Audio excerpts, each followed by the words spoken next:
Very much for the introduction. Ladies and gentlemen, it's always a pleasure to be among colleagues, teachers of English from many different places in the world. Before I get started, let me just very quickly mention about my university. This is the name of my university, Nanyang Technological University. It's located in Singapore. If you happen to be in Singapore, please make sure that you drop me a line so that I can take you to a campus tour, free of charge, completely free, plus lunch thrown in as well. Lunch at the NI canteen is on me, but if you want something more fancy than that, we can, but you have to pay for that, not us, not me. I belong to the Faculty of Education, or in some other places it's called School of Education, and locally it's known as the National Institute of Education, the only teacher training education in Singapore. And that's why I call this the best teacher education institution in Singapore. There's only one. If you want to become a teacher in Singapore, you have to go to the School of Education, and you have to study with me and also with Donna and with some other faculty members there. Today's session, very straightforward. I will start off by sharing with you some of the most important principles for language teaching, in particular for teaching young children, in particular for teaching young learners. After that, Donna, my colleague, who has had a lot of experience teaching young children in school, and also now she's doing pre-service training also at my university, and she will be sharing with you what actually happens in the primary school classroom in Singapore. So how teachers in Singapore actually do the teaching of English in the classroom. Okay, now here are 5 things that I want to share with you, 5 principles that I think are so important, whether you teach young children or whether you teach older children. I think you can't run away from these 5 principles. The first one is the principle that says that you need to make sure that when students learn English, they need to see the language every day. They need to hear the language every day. They need to have sufficient quantity being exposed to them. You need to immerse your students in meaningful, interesting language on a daily basis. I think that one is very straightforward, but I'm going to elaborate a little bit more about that in the next slides. The next one is the importance of engaged learning. I think we all know that teaching and learning are 2 different things. In the classroom, when we present a lesson, it doesn't mean that the students are always, in a position to learn things that we share with them. So our main job as a teacher is making sure that the students are fully engaged. They are paying attention, they're emotionally engaged, they are cognitively engaged, and things like that.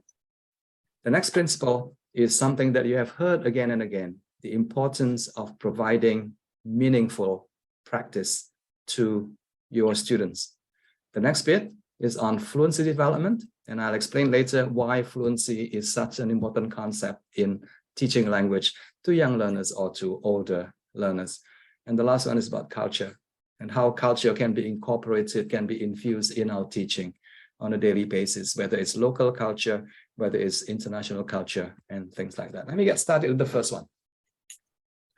The first principle says that as a language teacher, or when we teach young children in particular, we need to make sure that the students get immersed to very, very rich language.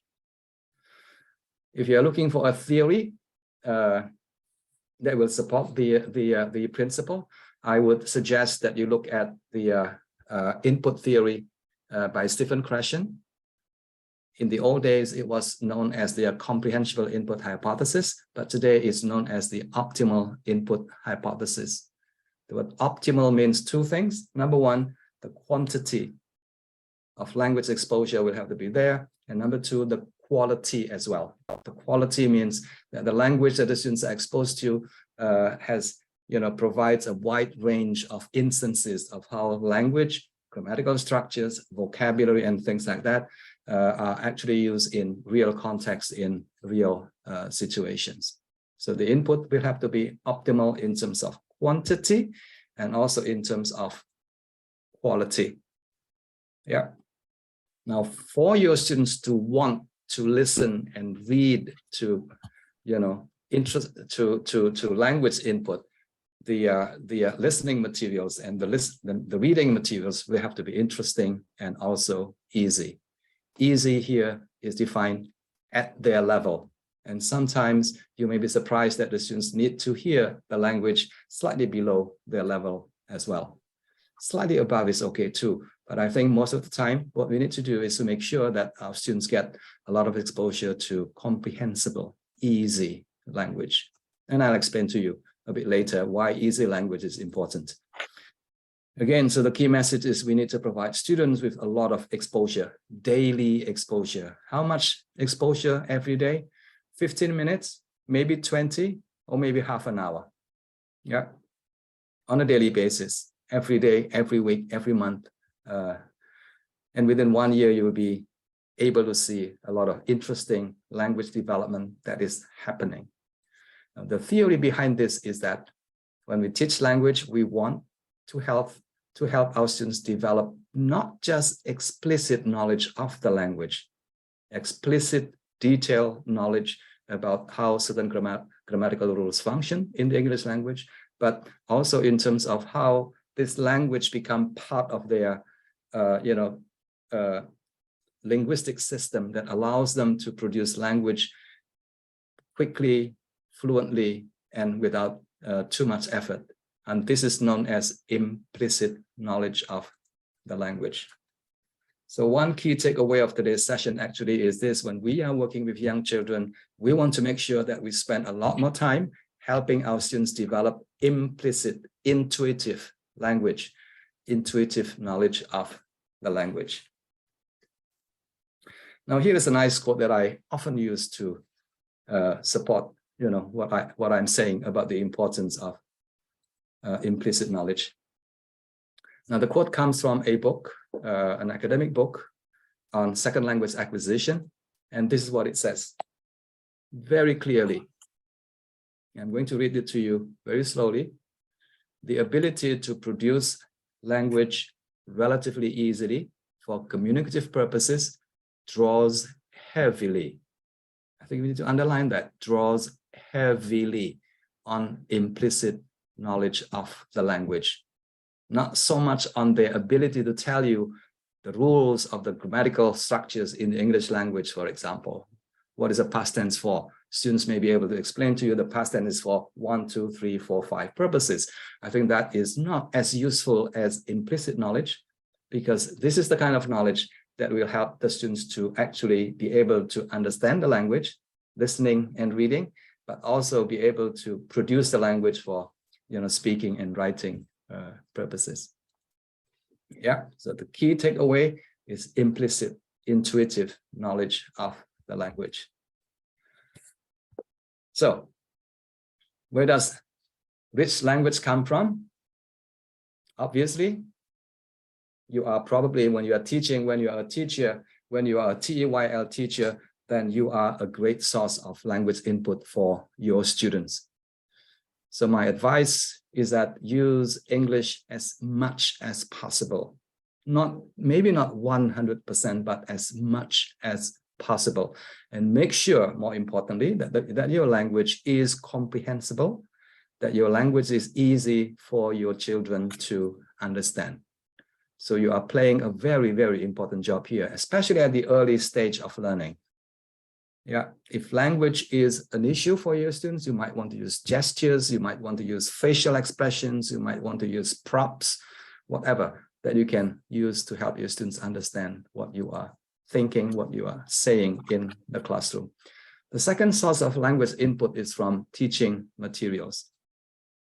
Traditionally, we use course books, yeah, but the course books may be a little bit limited in terms of quantity. Remember what I said earlier about optimal input. Optimal input has to do with providing students with a lot of language. So course book alone, course book is good, but it's not sufficient. if you are relying solely on course books, I think we'll be doing disservice to our students because they need a lot more exposure to language input. So what you can do is to provide additional materials, usually stories, printed materials, as well as materials from the internet, digital materials like this one, The Ugly Duckling, Curly Hair. And there's a lot out there that are available for your students to access. And your job as a teacher is probably to provide students, websites or other learning resources that provide, hopefully free, stories for your students. The kind of stories that are interesting, kind of stories that are useful, relevant, and easy to understand for your students. At home, now this is an ideal situation. In Singapore, this is what parents are encouraged to do. I don't know about other places, but if you can encourage the parents to also provide additional language input at home, I think that will be a big plus for young children's language development. Just spending like 5 or 10 minutes reading aloud a story or bedtime stories before the kids go to bed, I think that has been shown to be extremely useful in further boosting children's language literacy development. So that's principle number 1.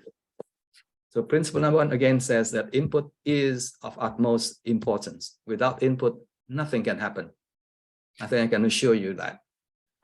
Input is probably the number 1 thing that you need to remember, making sure that your students receive sufficient optimal input on a daily basis.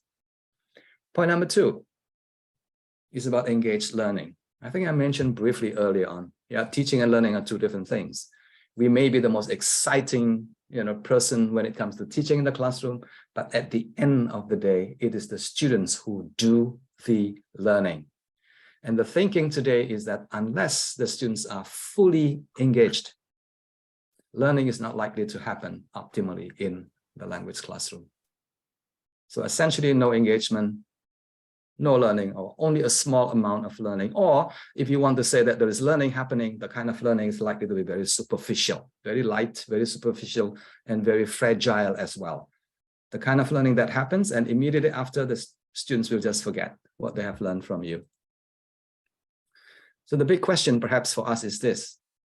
I think you should be asking this question yourself, from time to time, keeping in mind that the students will have to be engaged throughout your lesson.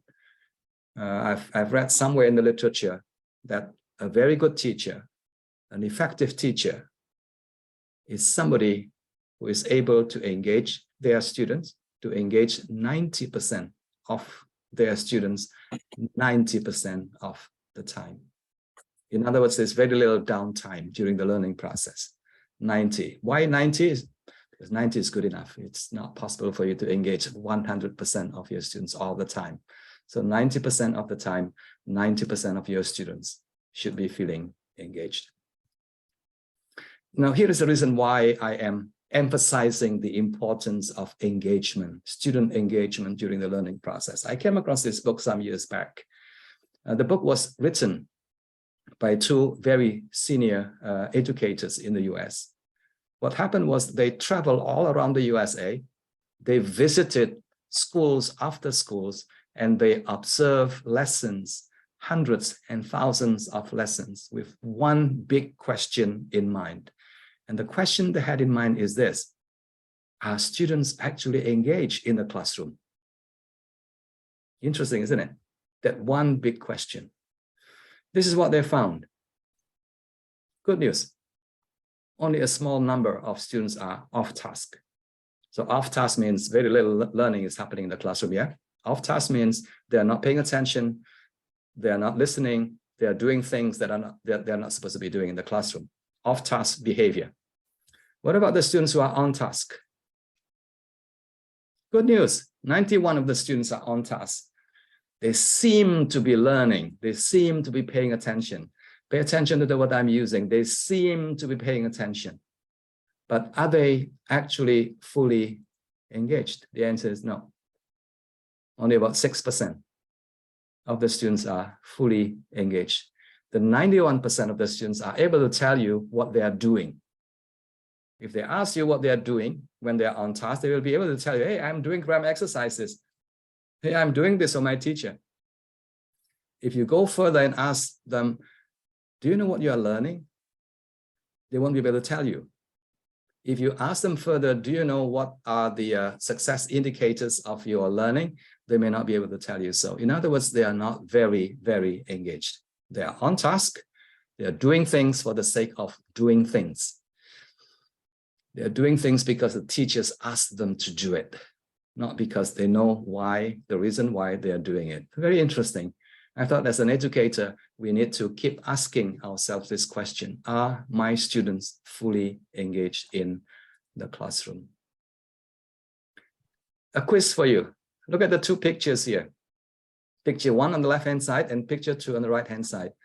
Which of the two classes do you think where the students are more engaged? Picture 1 or picture 2?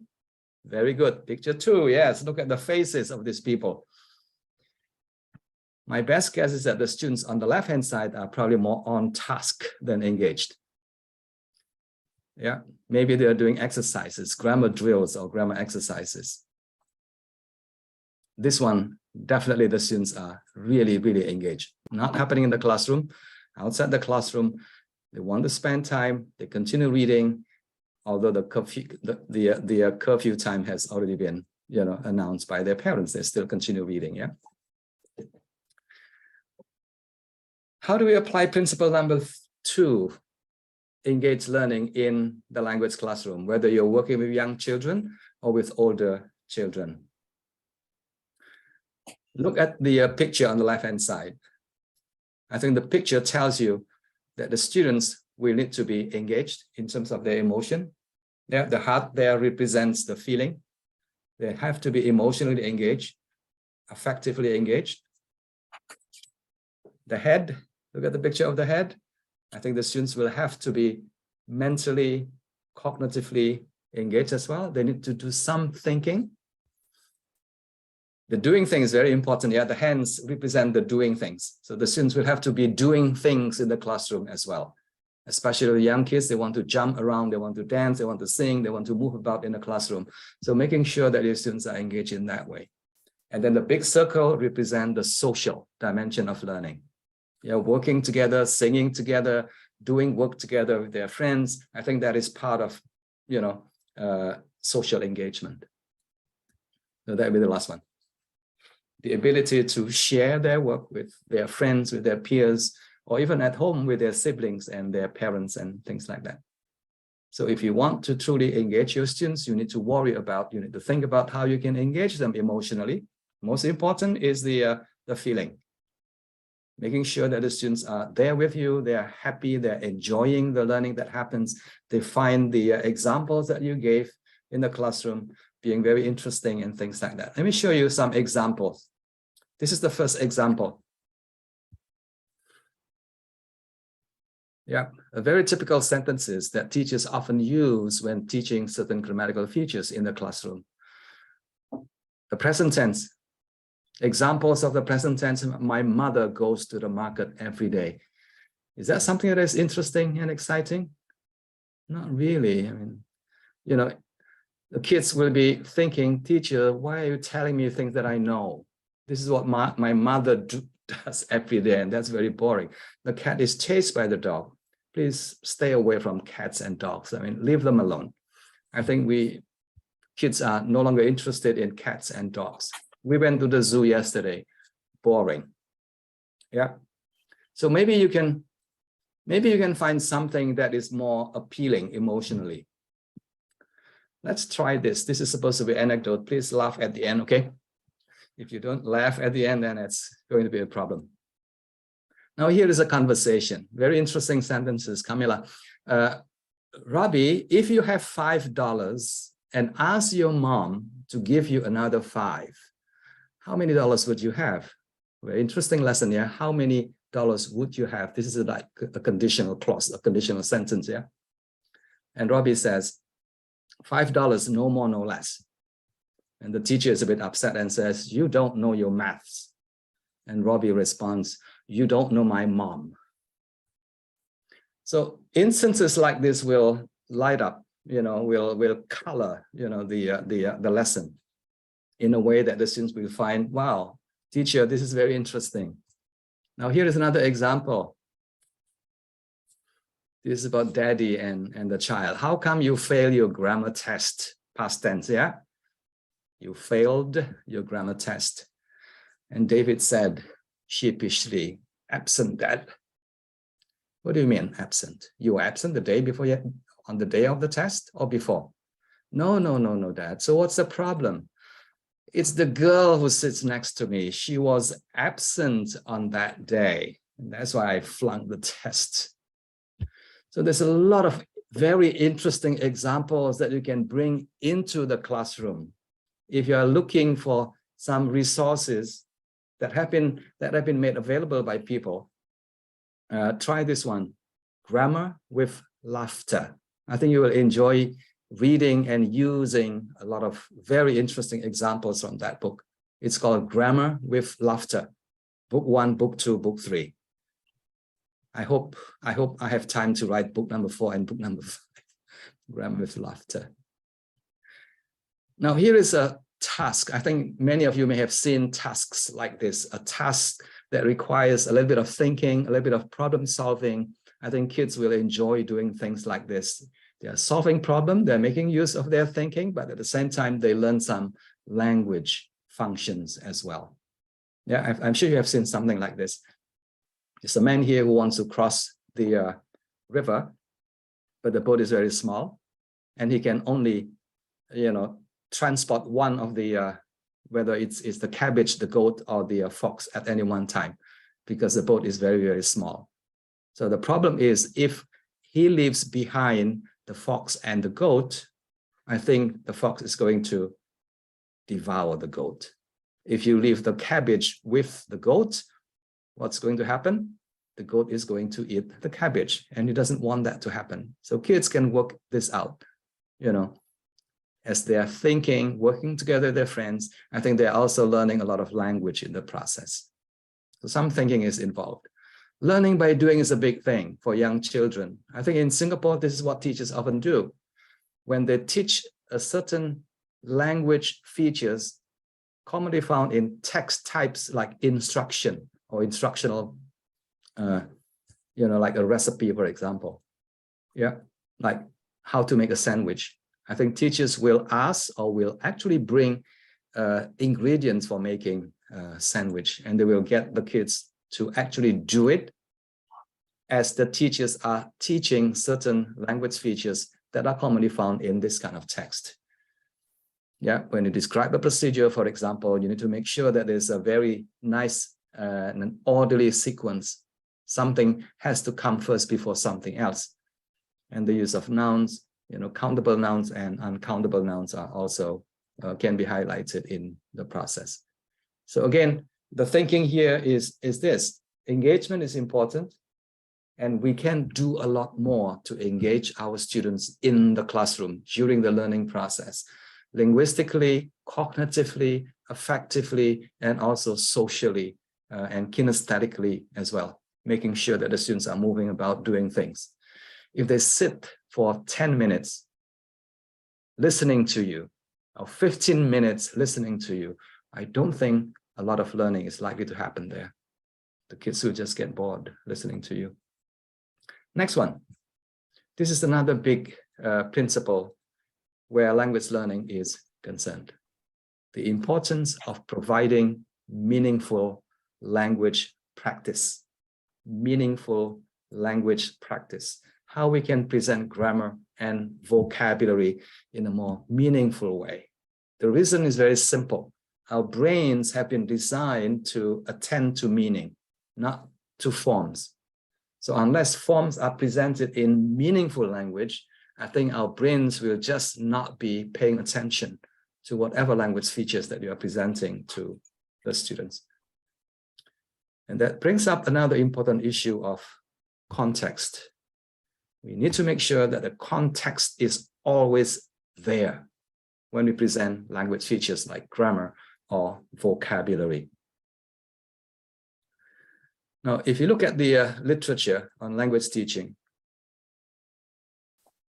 you will have seen, maybe tens or even hundreds of different ways of teaching language.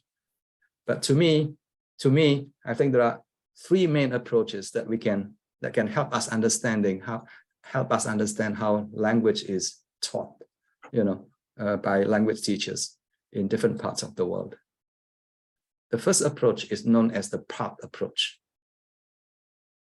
Now, the part approach actually is an approach to language teaching where language is first broken up into small, tiny units. And then these small, tiny units are presented systematically.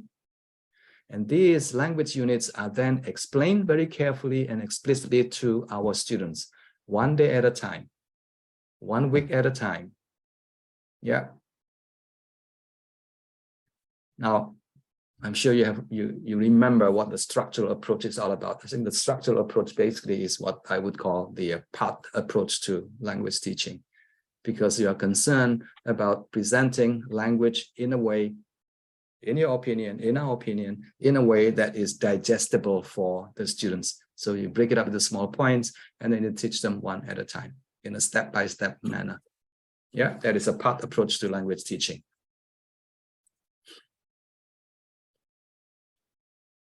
The other approach, which is a complete reaction to the first approach, is known as the whole approach, or the whole language approach, if you like. The natural approach that you may have heard before, very popular in the 70s, is basically saying that, well, language is not supposed to be broken up. I think language will have to be presented as whole. A story is a story. Present the whole story. Don't break it up into sentences. Don't break it up into the first paragraph, the second paragraph, the third paragraph, or the grammar points in each of the paragraph. Just present language holistically and allow the students to enjoy the language for a period of time, and voila, they will learn something. They will pick up the language, they will develop their proficiency. So this is the second approach. The third approach is this one. It's known as the whole part whole approach. The whole is presented, the context is there, the meaning is there, the purpose of the text is presented, the audience is there already included in the text, and everything is in there. The whole is presented first, and then somewhere along the line in the middle, as you go through the whole, you may want to highlight 1 or 2, maybe 3 important language features. Very different from the part approach, yeah?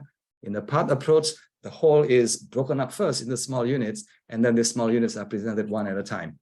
But in the whole approach, its context is the overriding principle. Understand first, enjoy the language first, make sure that you can relate to the language in meaningful ways.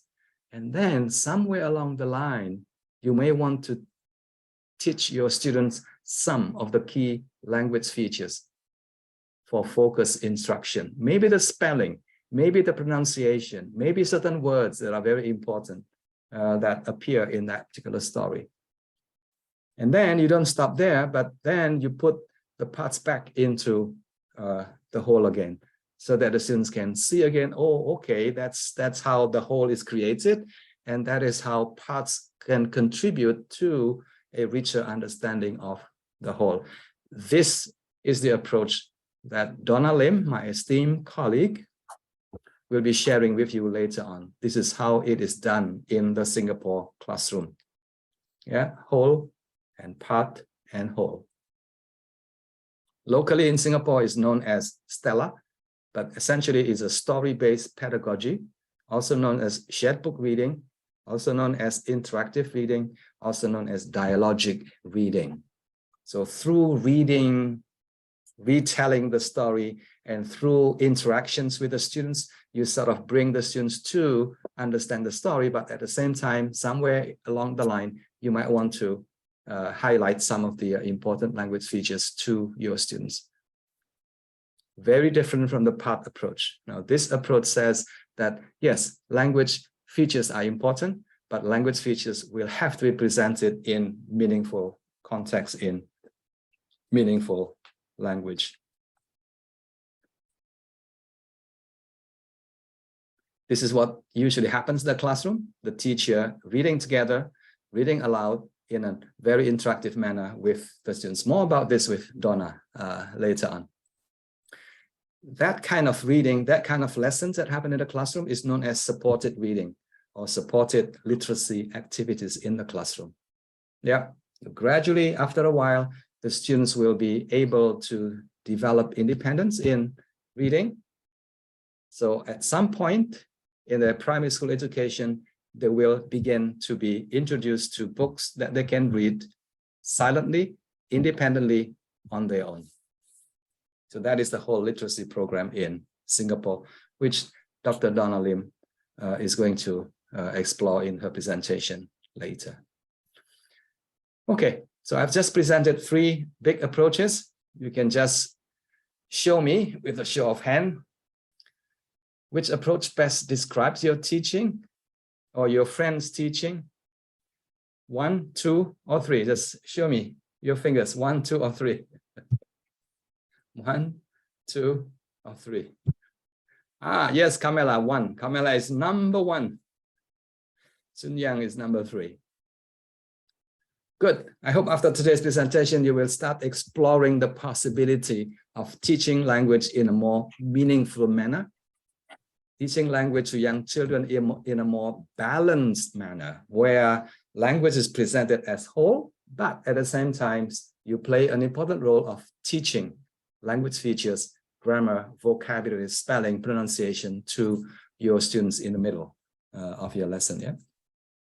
This one is very easy, actually. The next principle says that fluency development is extremely important where language acquisition is concerned.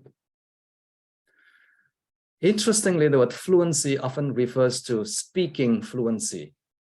The word fluency often refers to the end, the product of learning. My students are fluent or not fluent. And today, what I want to share with you is that fluency not only refers to speaking fluency and writing fluency, but it refers to reading fluency and listening fluency. The ability to hear words quickly, the ability to read words quickly and with good understanding. I think that is what I mean by fluency.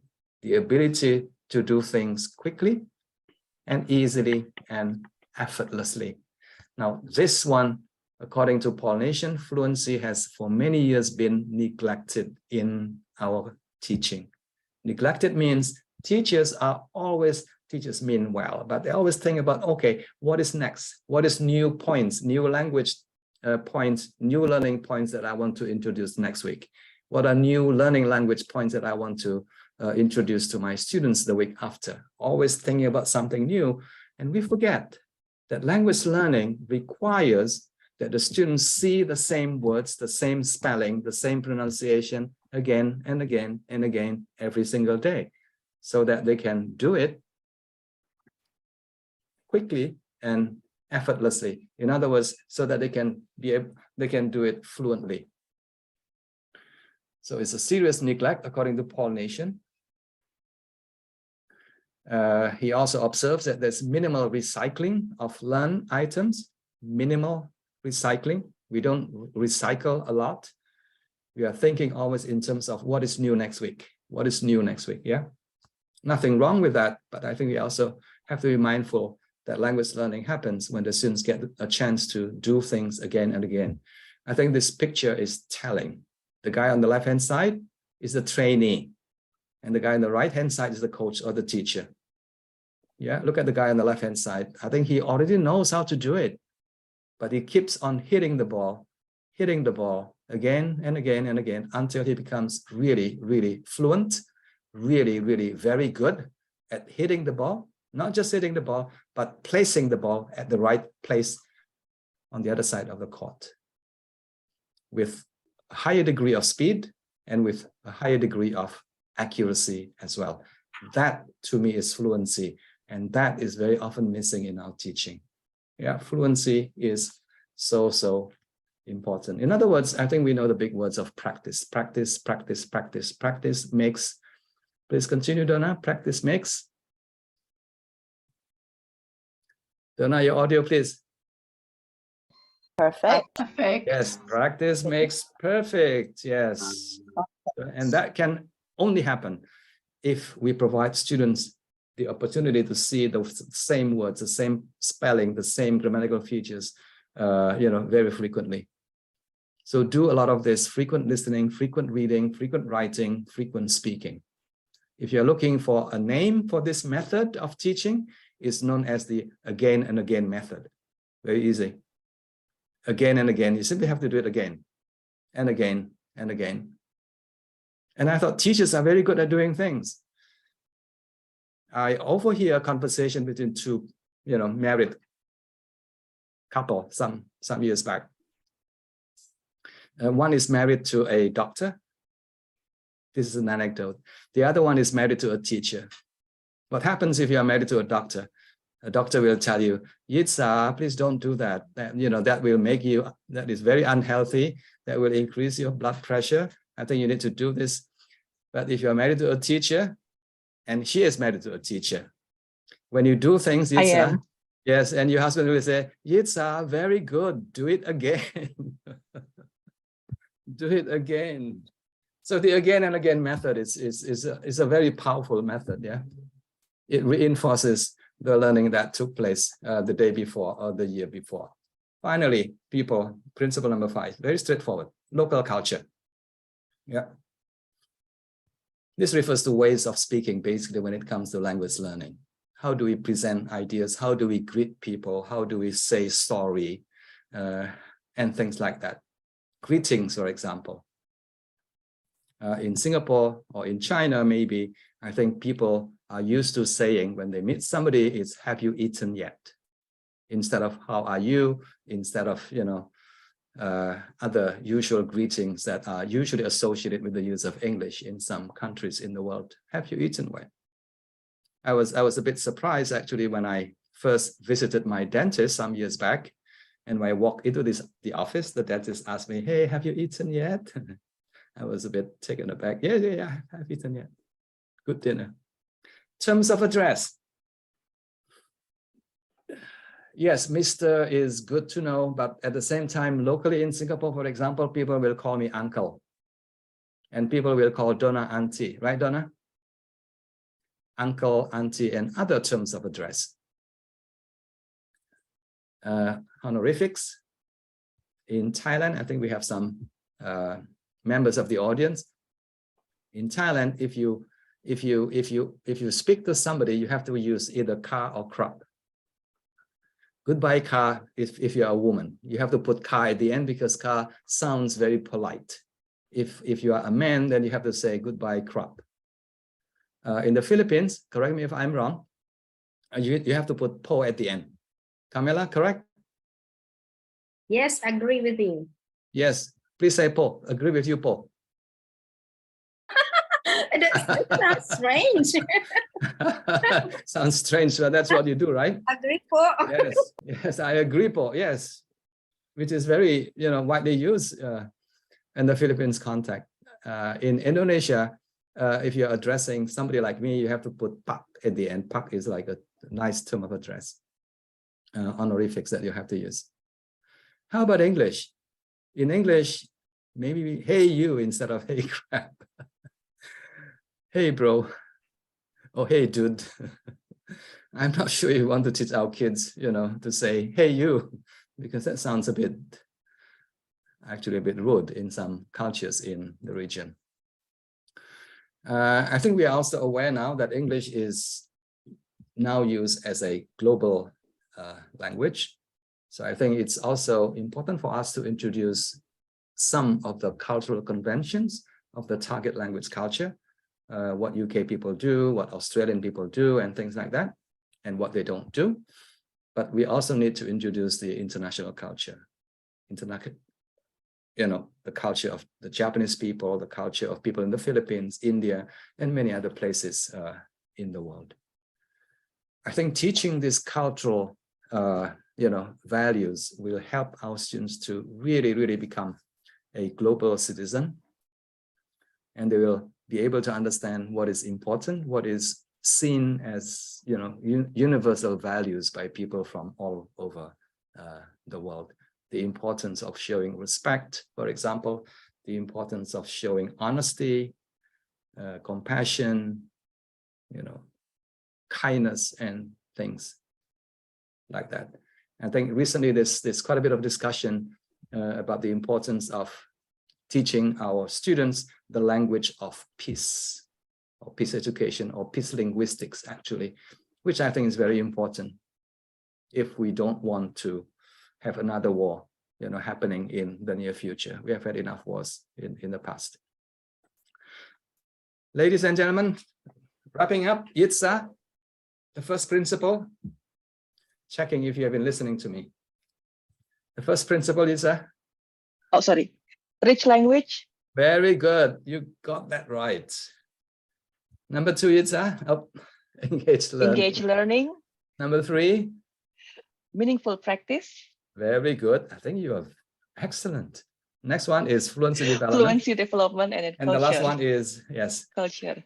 Yes. And ladies and gentlemen, there are many other principles that you can explore. What I've just shared with you are just 5 that to me are the most important when you teach young children. Now, here is one question that I have for you to think about. If you were to add one additional principle for teaching English to young learners, what would that be? Yeah, give it a thought. You might want to write it down on the in the chat box, or later you may want to turn on your audio and share, your principle with the rest of the audience today. Think about one additional principle that you think is so important when you're working with young children, learning English as a second or as a foreign language. Thank you very much for listening.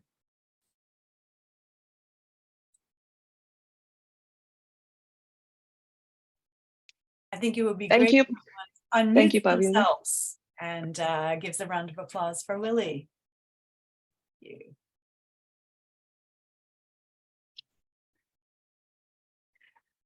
Okay, everyone. If you have some question or some thought for Pak Willy, we have time before we go to another presentation. Yes, there's one here from Chu Ting Zheng. Yes. Yes, Chu Ting is a graduate student currently studying with me in my university, a bright, brilliant student from China, from Beijing. Yeah. No, not from Beijing. Shanghai. Beijing, yes, from Shanghai. Yes, Chu Ting, do you have any questions? Sure. I just entered. Sorry, Okay. I missed the... Not a problem. Yeah. Yes. I think I saw 2 people raising their hands. It's Ruth. Oh no. Here.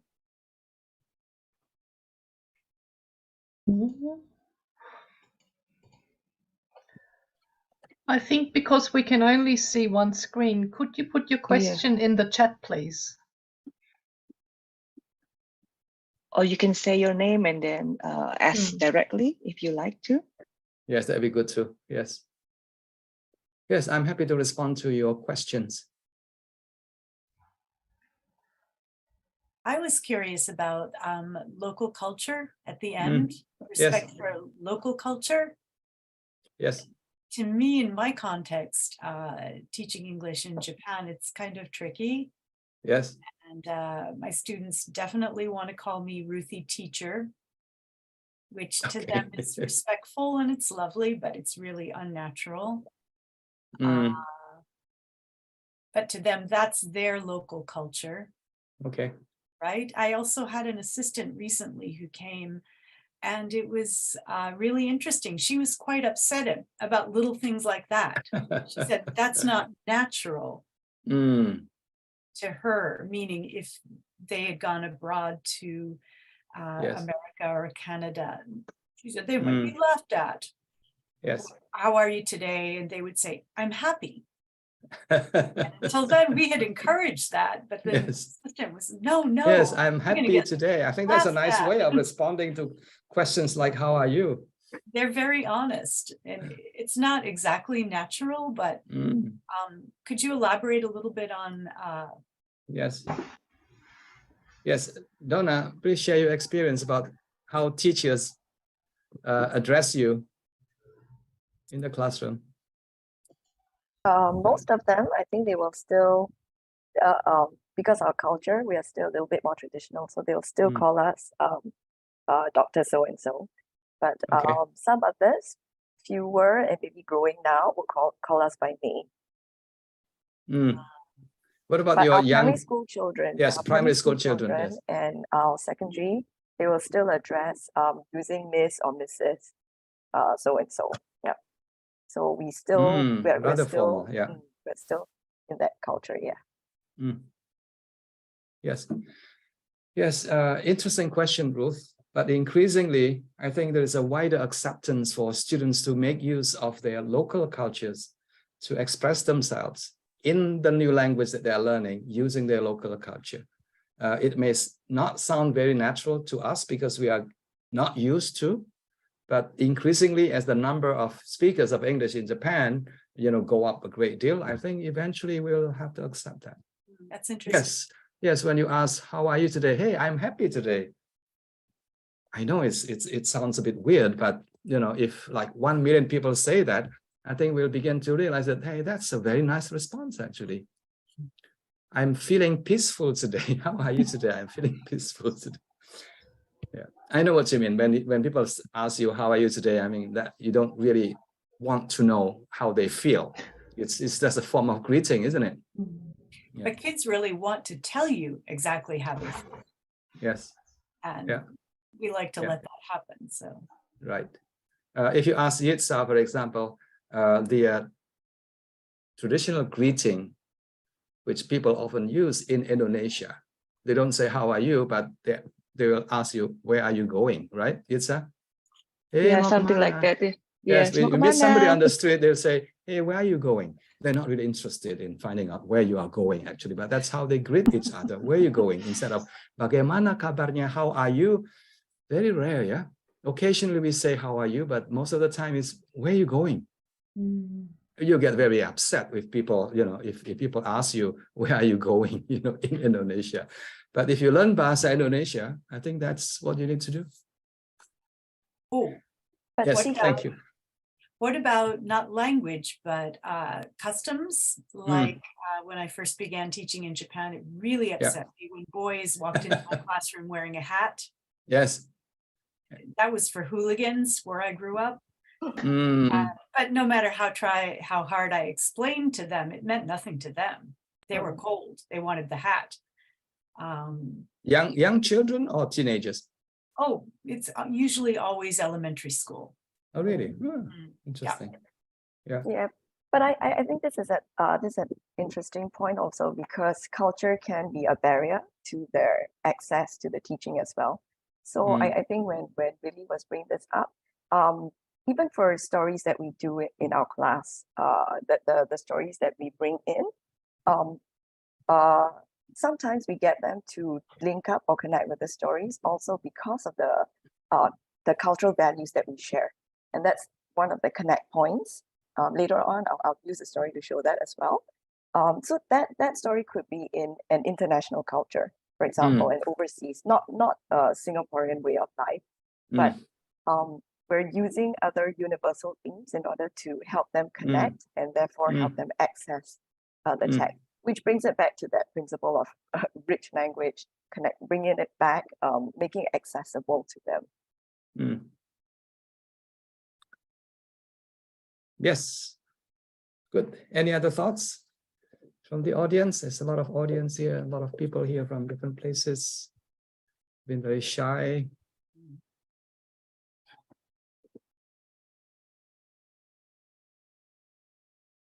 Oh, but just an interesting thought. So even with that, so the culture, even for our local schools, we also now do commission some books to be written locally.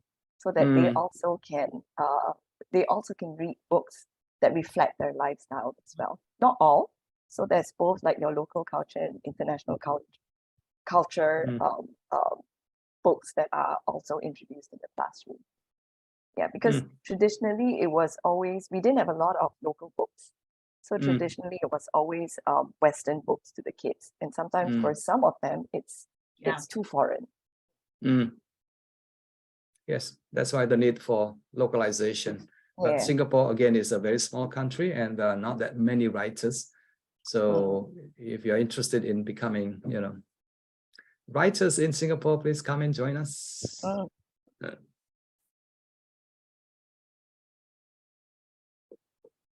Okay.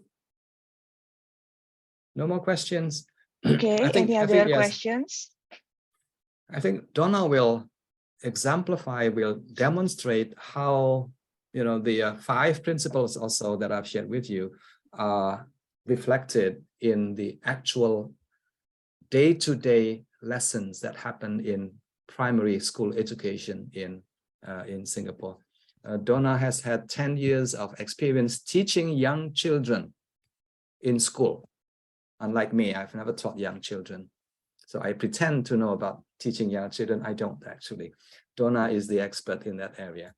But right now, she is also teaching teachers, or people who want to become teachers of young learners in my institution. So she has got both, experience of teaching young children and experience of preparing teachers who want to become teachers of young learners. So it's an ideal, mixture of somebody with a lot of very rich experience in teaching. Yitza, back to you. Okay, so the next one will be from Donna, and as Pak Willy was saying about her experience, and we were talking before about this, which makes it very interesting to know her experience in teaching young learner and how it will convey in the principle that Pak Willy have said. So let's hear it from Donna and let's learn some more then. Yay, Donna. Hey, thank you so much. Thank you for this opportunity to spend it with all of you exploring one of the best topics ever, right? Teaching English to young learners. Okay, I'll jump right in. Okay, so my part will be the Singapore practices that we are bringing out. And yeah, let's see. Okay, so let me just give you a bit of background before we move into it. So in Singapore, our medium of instruction, the main medium of instruction is in English itself. Okay, our primary education is compulsory, and this ranges for kids from 7 years to about 12 years of age.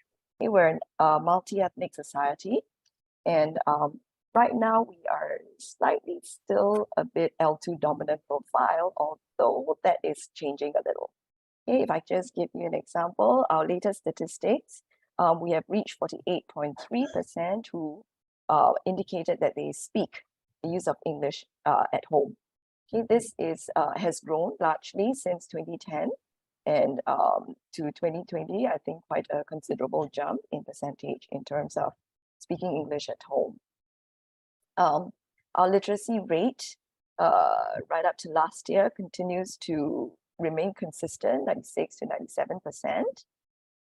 Okay, and we also have received encouraging results from international assessments from around the world, like PIRLS, PISA, and as well as International Baccalaureate. So this is a bit of the background for Singapore. And in Singapore, we also focus on 6 areas of language learning. This is both in our national curriculum as well as our teaching resources. Okay, so I think you would recognize this being educators or researchers yourselves. We have the receptive skills, the productive skills, and knowledge about language, and we give special attention to grammar and vocabulary. Okay, also because a little bit of our culture too, we have a variation of English, Singlish, okay, which functions on a totally different grammar patterns, etc.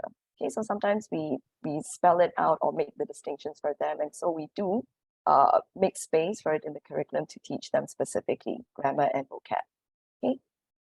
So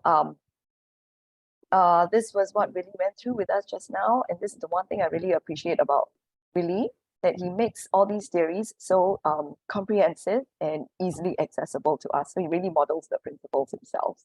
Okay, so I won't spoil the surprise, but as I go through, right, as I walk you through a typical type of play out of a lesson, you might like to, at the back of your head, just have these 5 things in mind, like, hey, where would you see that happening, that principle playing out in the practices in Singapore? Okay. Okay, so we always start off with the receptive skills, right? Input, which will eventually then lead to the productive skills. So the mainstay strategy in Singapore, what we do is called, or we have adapted the shared book approach. So earlier on, Willy was also talking about it. So internationally, it's known by many other names as well. In Singapore, this is slightly adapted to also localize the teaching of this in Singapore context. This is very much taken from the idea of bedtime stories. So if you do a quick comparison here,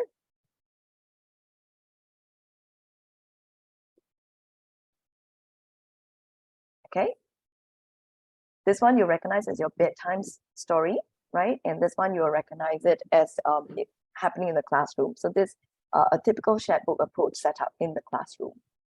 So the shared book approach is adapted. We are adapted from Holdaway's shared reading. Okay, this is very popular approach for teaching reading, and it's really trying to mimic or replicate the bedtime stories that were being done, because research consistently showed that kids who received bedtime reading or stories at night with their parents, they tended to achieve better, have higher student achievement results academically in schools as compared to their peers. Okay, so those having the bedtime stories tended to do better in schools academically. Okay, so we're trying to replicate that, and part of it, you will see that we had to make modifications to it, right? Because in the bedroom, you can see that they're all close together. You can just use one small book and everybody can look at it. But in the classroom and in Singapore, our younger learners, we have about 30 in a class. Okay, so there's no way we can fit them on a bed and keep them close to us. Okay, so what we try to do instead is we get them to come to the floor, come nearer to us, right? And you will see the teacher also sitting down with a big book, being very much nearer to them, because it's that idea of intimacy that we're trying to capture. Okay, because this makes it for a safe environment for our children, and research shows that when it's a safe environment for them, they tend to also their learning becomes optimal. Okay, so then you will also see that during bedtime stories, the reading parent would use their finger and pointing to the pictures or drawing attention to words, etc., right? Or maybe even gliding under the text. Okay, so in class, using the finger just won't work with 30 kids, right? You can't quite see. So that's where we have the use of the pointer. Okay, the book, of course, I think you will notice the big difference. We have a blown up version, a really huge version of it that we use. And the pointer, then you'll see the teacher using the pointer to glide under the words, right, to mimic the fluency of reading. The easel is used, right, instead of on the lap. Okay, so all these modifications you see, they're all attempts, right, to try to bring in the successful environment or the learning environment at home into the classroom. Okay? So for us, we have also adopted that, and therefore the shared book approach. One more thing I also want to point out, that in shared book approach, we get them to discover the story.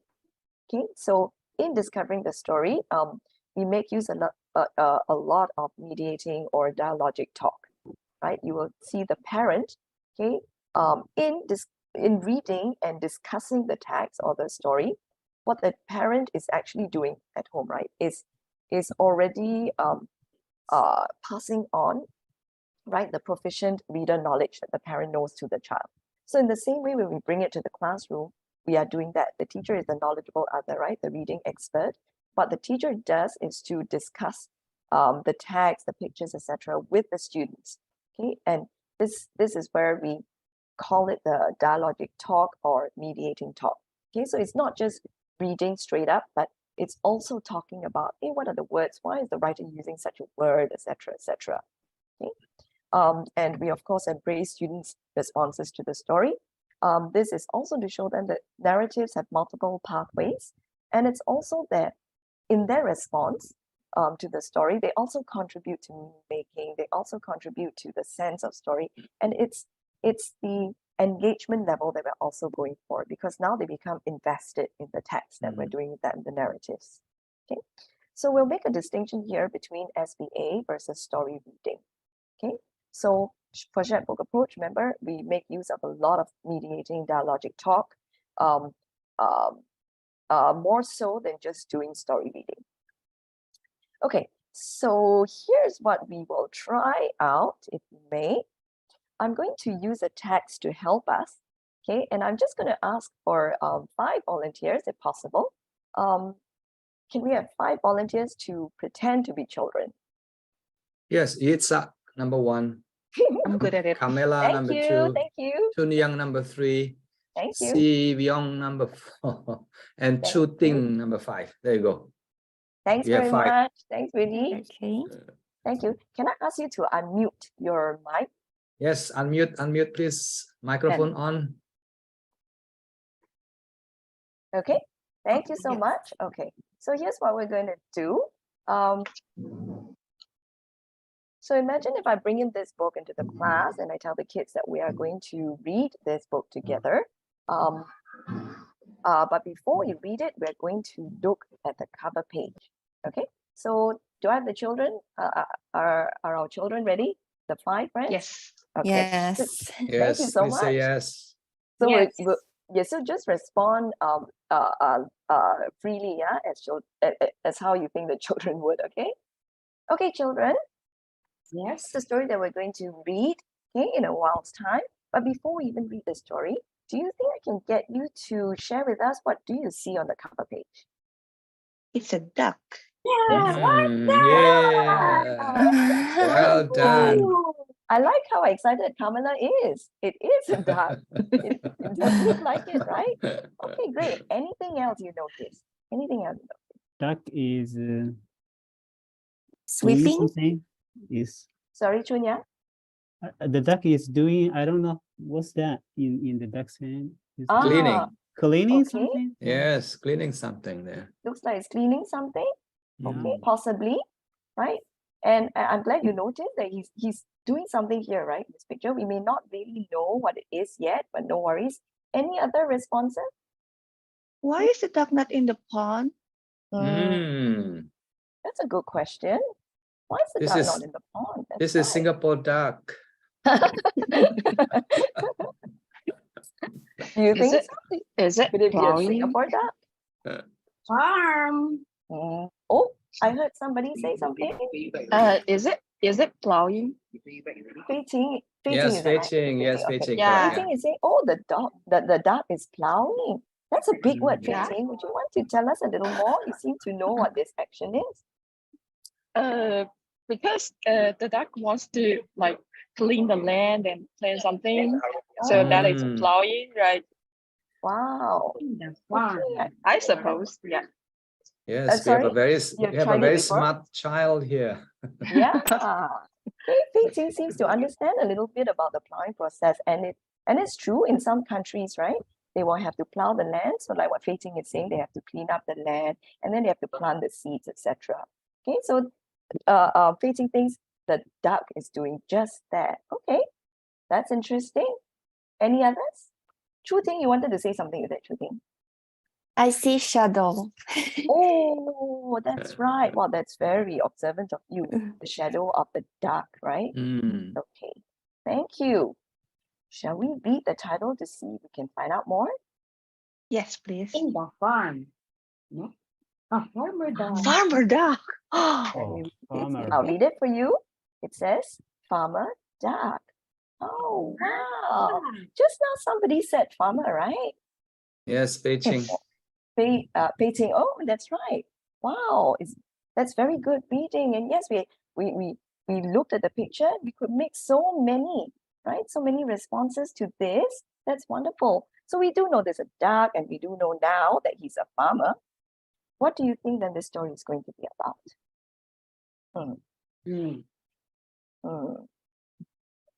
He's So, planting some seed for yeah, his Thank food. you, Ija. Ija is saying he's planting something. yeah, I think so. He's planning something, I think. Ah, he's planting something. Okay. Okay. Any other responses? It's going to be about him planting something. Is that right? Mhm. Okay. Any other responses? Putting some fertilizer. I'm sorry, I didn't quite catch that. Fertilizer. Fertilizer. Wow. Well, the children in this class quite good, huh? With this process. How old, That's how old am I? wonderful. How old am I? Only 7 years old. Oh, 7 years old. Okay. No, but that's very good. Yes. It's true. Some of us may know even of what fertilizer is, right? So, fertilizer helps the plants to grow even better. Okay. So yes, thank you very much for that. So you think it's going to be a story about the farmer duck using fertilizer? Is it, Kamala? I'm sorry. You think the story is going to be farmer duck using the fertilizer? Is that right? I think so. Okay. Interesting. I think it may be a story about a duck wants to plot some food on a deserted land because there is nothing on the land, so he wants to grow something to eat, maybe for his That's a very children. nice story. Wow. Thank you, Faisy. That's a very nice story idea, right? There's nothing everywhere. It looks empty, and now the duck is trying to plant something.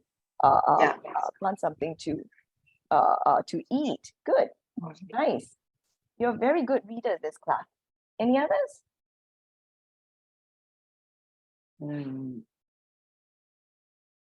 Okay. If not, I'll read to you what's on the cover page. Yeah, Farmer Duck, Martin Waddle, Helen Oxenbury. Right? They're probably the writer and the illustrator of the book. Okay, thank you very much, children. Okay, I won't prolong your misery, and I will talk a little bit about this. I'll just pause here for a while to talk a little bit about it. Okay, remember earlier on we talked about mediating dialogic talk, right? And I'm sorry, let me get this one instead. Okay, we talked about SBA being very different from story reading. Okay, so the idea of it being shared, right? Shared book approach is to signal to the students, signal to the children that the teacher is not going to read the story. What's the difference? If I were to read the story to the kids, then my way of talking would be a lot different in the classroom. Okay, I will start off with, okay, children, today we're going to read a story called Farmer Duck. And do you see the duck over here? Now, this is a story that we're going to read, and we're going to find out more about him. Okay, so you will see that the teacher is transmitting knowledge of what the text is about. But in shared book reading, the important idea about shared book reading is this idea, discover.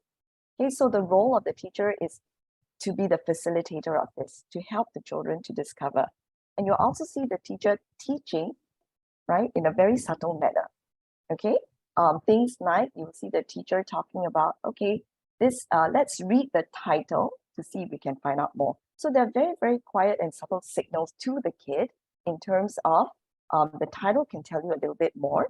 Okay, the visual, the illustration on the cover page probably captures the essence of the text. Okay, and the title as well. So we can find out a little bit more in the title. Typically for shared book approach, we tend to talk about the visuals first, the illustrations. Why? Because for our young learners, okay, they are using these pictures. Not all of them can read words, right? But they can read pictures. So they're using these pictures to transit into the text. So that's why it's all the more important for them. And how they are doing this is they look at the pictures, they try to work out, make sense of it, and then after that, connect it back to the text. And you'll see that the text is always read by the teacher. Okay, and you'll see as we go along in the text, you'll see it's very broken up. You'll see the teacher reading, and then after that, do you see the duck? Do you see where is the duck, etc. Okay, so that's sort of an idea. We also tell them about the author, the illustrator, for example. So suddenly we're already telling them that a book, we're actually teaching them book conventions, but we never say that. Okay, and we use the big book. Okay, earlier on in the picture, you will see the teacher using the big book put on an easel. So you see it in 3D form, how the teacher turns the page. And the subtle message to the kids again is, oh, okay, when I pick up a book, an English book, okay, I typically read from top to bottom, right to left. But all this is never said. Okay? All this is never said. It's done through what the teacher is modeling to them. And remember the pointer? Okay, so the pointer is always with the teacher when the teacher reads, and the teacher will glide under the word. Okay, the whole point of the pointer, okay, is really to match print to sound. So therefore, you will see the teacher doing something like farmer, duck. Okay, so it's kept very close to the words, and it's helping or giving that the subtlety again, signaling to the students that reading is meant to be very fluent, and it helps them also, okay, with oh, okay, this is the direction of print, left to right, etc. Okay, so essentially that's what we do in the classroom in terms of reading. But let me read you the whole story for you to enjoy, and then later see how we even pull out lessons from there. Okay. Okay, yeah, oh yes, and just one more thing. Okay, so in doing that, the teacher is also harnessing the rich text of the language. So discussing, oh, what do you think? For example, the student was talking about farmer earlier on, right? And then the teacher could be asking, oh, why do you think it's a farmer, etc. Okay, so later on, there might be some interesting use of phrases. The teacher might be asking them, why is this phrase used, etc., etc. Okay, and always multiple responses as well. So you will also see that we don't just stop at one student, although somebody did say farmer already, but we always leave it at yes, possible, okay, and then only when we read, then we confirm the predictions. Okay? So they learn to always go back to the print. Okay, let's enjoy the story. This is Farmer Duck, Martin Waddell and Helen Ottenbury. There once was a duck who had the bad luck to live with a lazy old farmer. The duck did the work. The farmer stayed all day in bed. The duck fetched the cow from the field. How goes the work? Called the farmer. The duck answered, quack. The duck brought the sheep from the hill. How goes the work? Called the farmer. The duck answered, quack. The duck put the hens in their house. How goes the work? Called the farmer. The duck answered, quack. The farmer got fat through staying in bed, and the poor duck got fed up with working all day. How goes the work? Quack. How goes the work? Quack. How goes the work? Quack. How goes the work?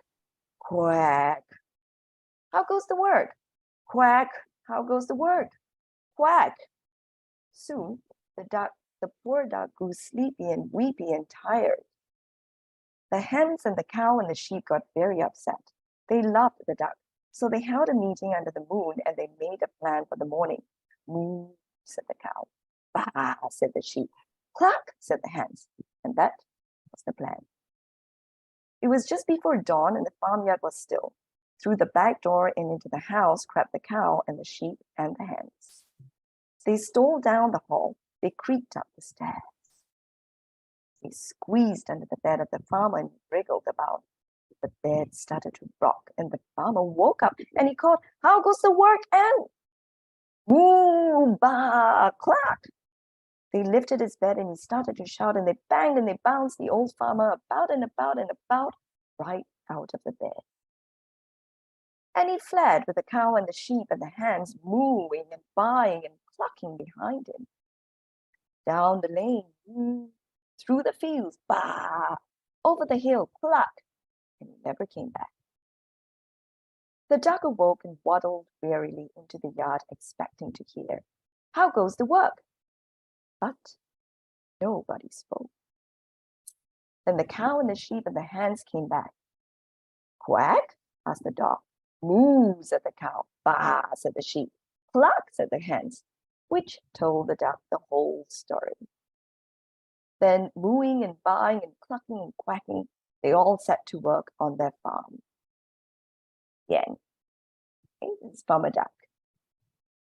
Okay, so the later part, I'll just reading the story to you, but you would imagine the teacher going through every page like what we did for the cover page. Okay, always the illustrations, always the questions, the talking about it, and then after that, gliding under the words, etc.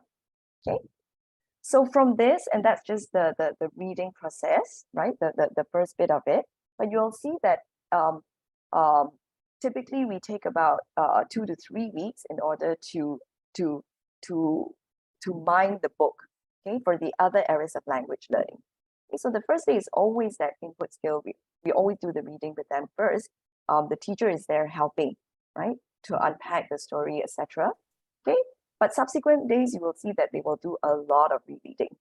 Okay, so much so that until the end of the second week or the end of the third week, the children would be able to read the text independently on their own, okay, because of repeated reading, right?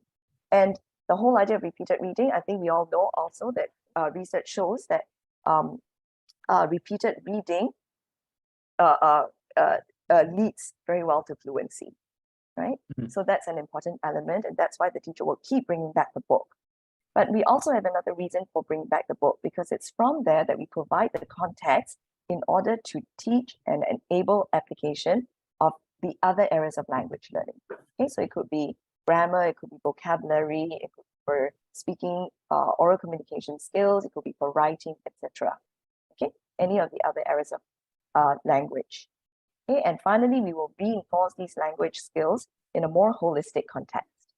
Okay, so this one, we break it down in parts already to teach the different, to focus and zoom in on a particular skill, right? And this part, we will bring it back into a holistic context. Okay, let's see what we mean by this. Okay, I think you will recognize this already as the whole part whole, right? We're doing a whole part whole here. Okay, so let's see what it looks like. Okay, so if you see, if I'm going for an adjective, an objective like that, matching the animals to the sounds they make. Okay, I like the students by the end of the lesson, right? They'll be able to match, right?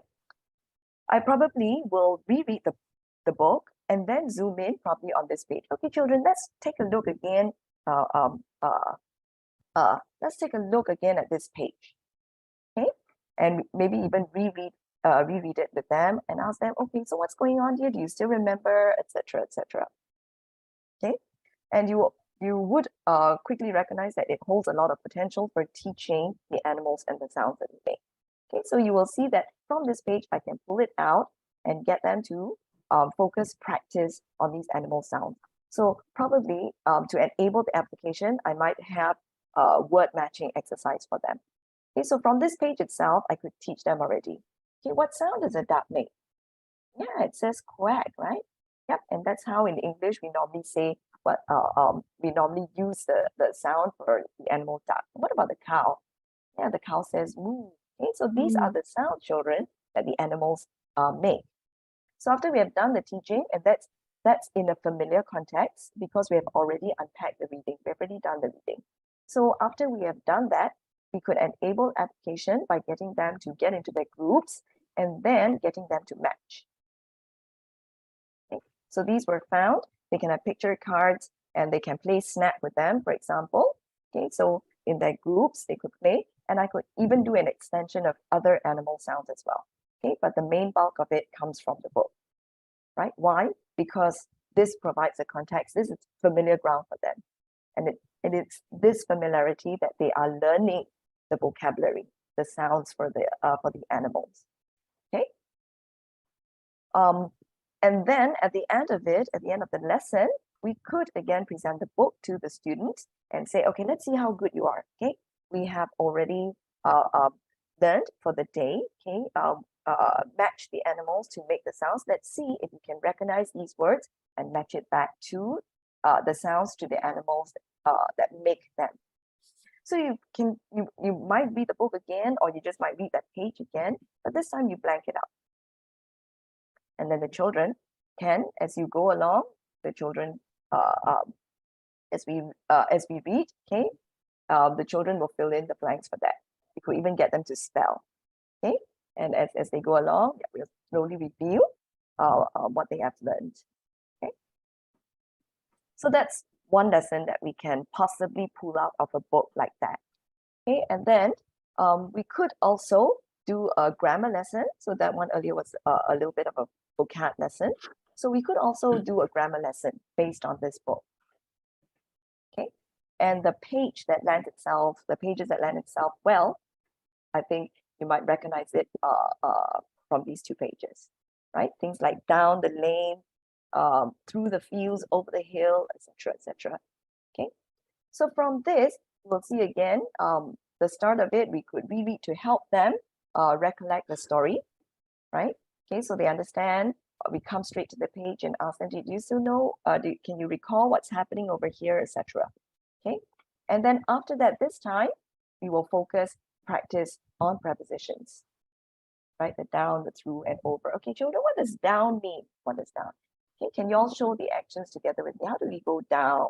Okay, how do we go through something? How do we go over? Okay, so we just focus on these language items and they become the target item for the learning for that day. And then after that, the children could, for example, right, the teacher could get them to, okay, now that we have learned these words, right, we could get the students to recreate the chase using the prepositions learned, right?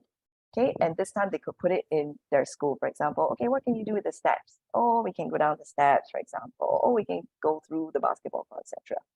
So in this way, we can even extend it to whole text writing. Okay, so we could set a writing task for them, okay, that they have to write a set of instructions to guide new students, okay, new classmates, new friends from the canteen back to the class, for example. Okay, and in doing this, even before they start writing, okay, we get them to recall the experience. Okay, so do you remember from the book? Okay, do you remember from the previous lesson when we were describing how we were going through the different areas of the school? Okay, and then this one, the teacher will probably start off with a class dictated text together with them. So the class dictated text could probably look something like that.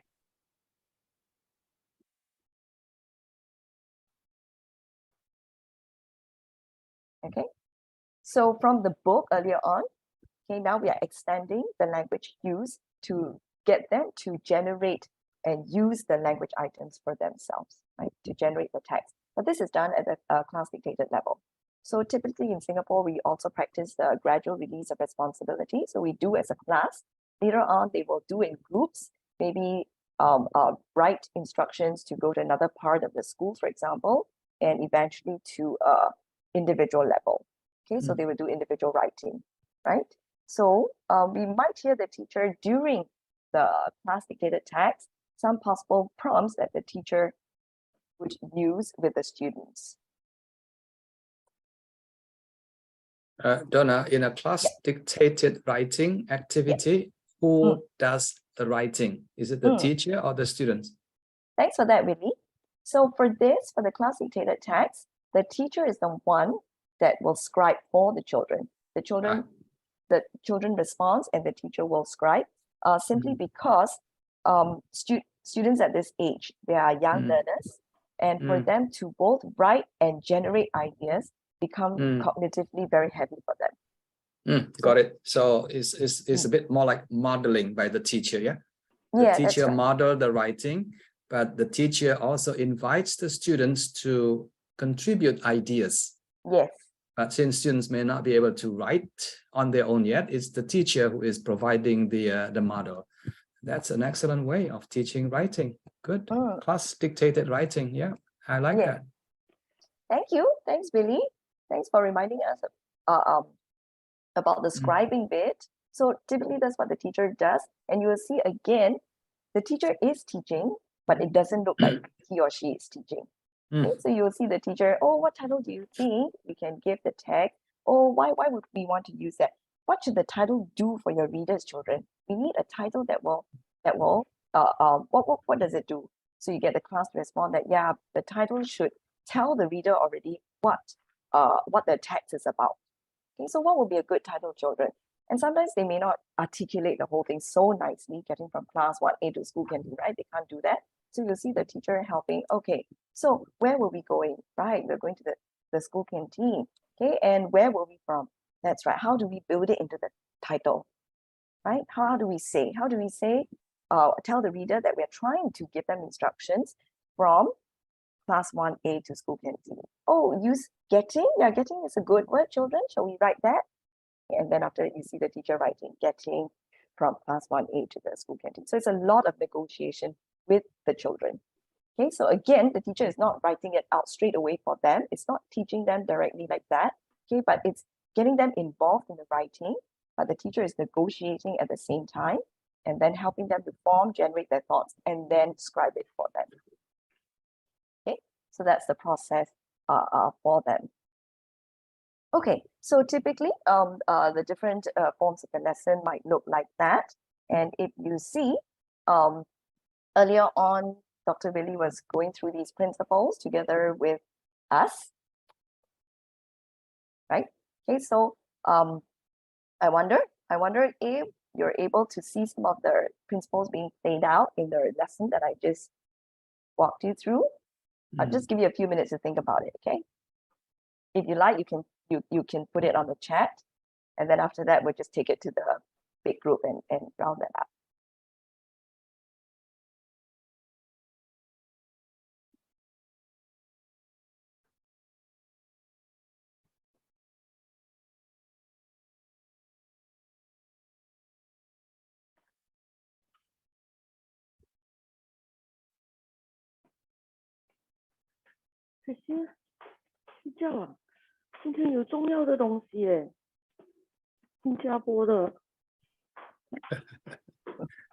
Jasmine, are you talking to me or talking to somebody else?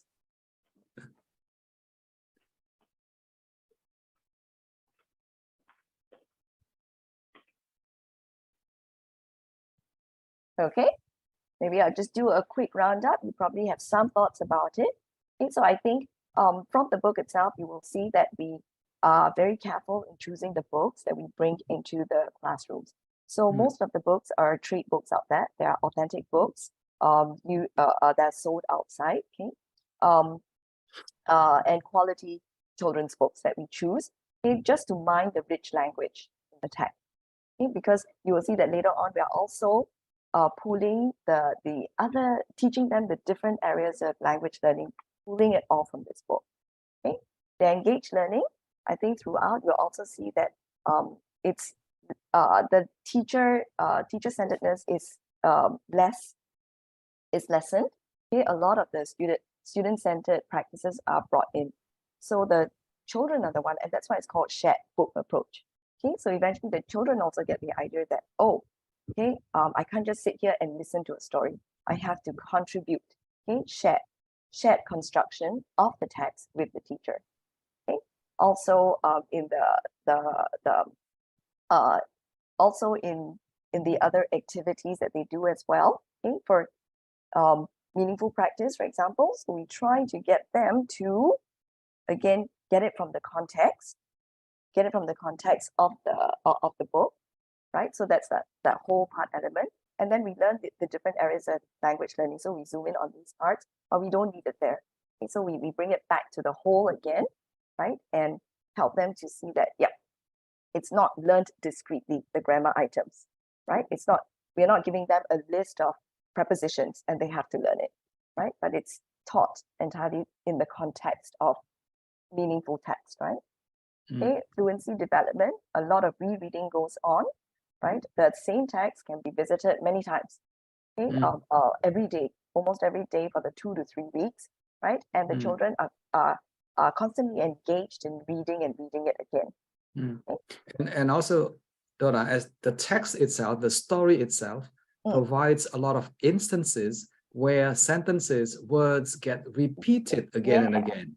Where goes the duck? Where goes the cow? Where goes the same phrases are repeated? And that's how you learn, actually. How? Because you get to hear the same words and expressions again and again. And after listening to this story like 10 times, all the words, all the sentences stay in your head. And that's how children learn. And that's Yeah, how we learn as well. Yeah. That's true. Yes, thanks for observing that. Wow, you're you're very keen observer, Dr. Yes, Willy. very good student, But- very good child. Yes, but what Dr. Willy has just said is also one of the criteria for us choosing books for younger kids, right? Repetition and predictability element as well, right? So that it becomes easier for them to ease into the language. This is for young learners, right? So this is also one of the things that we look out for when we select books for younger children as well. I think that repeated language, the structures, etc. And finally, culture. So even for a book, you will see it's so foreign, except that my class earlier on with the 5 students seems so extremely bright and familiar with this culture.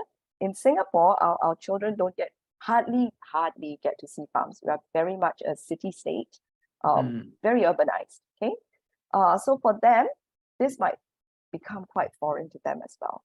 Okay? So on one hand, we introduce international culture to them. We can teach them about farming, etc. We talk in general about it.